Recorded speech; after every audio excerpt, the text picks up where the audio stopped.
Tu commences quelque chose, après boum, ça ne continue pas.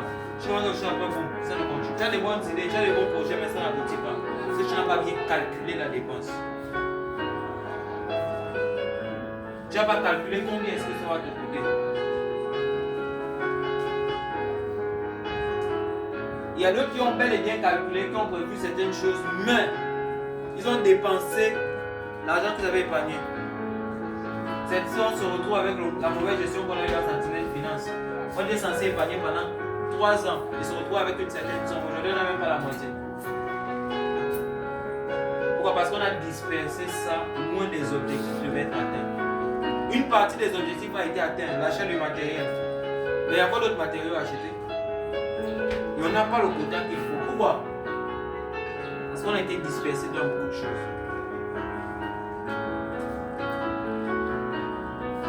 Comme certaines personnes, avant qu'ils aient l'argent, ils avaient des beaux projets.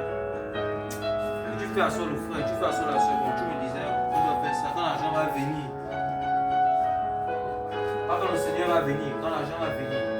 C'est ça, non? On va faire ça. Bon, frère, asseyons-nous pour calculer la dépense à tel niveau. Combien de projets vont arriver? Combien de projets sont sur le point d'arriver? Combien de projets sont enterrés? Quelqu'un disait, je crois que c'est Miles Monroe, il disait le cimetière est l'endroit le plus riche de la Terre, de la planète. Parce que c'est là où se trouvent les rêves enterrés.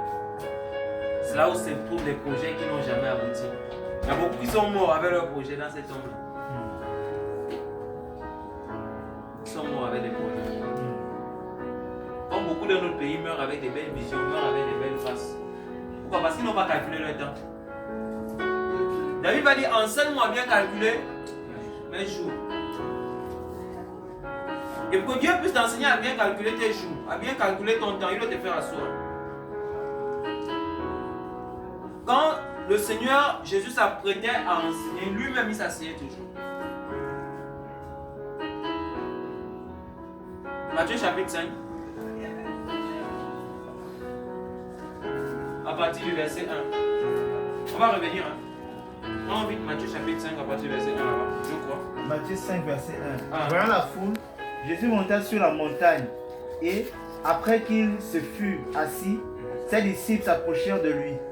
Puis, ayant ouvert la bouche, il les enseigna et dit. Stop. On dit quoi? Jésus, Jesus, il est monté sur la montagne.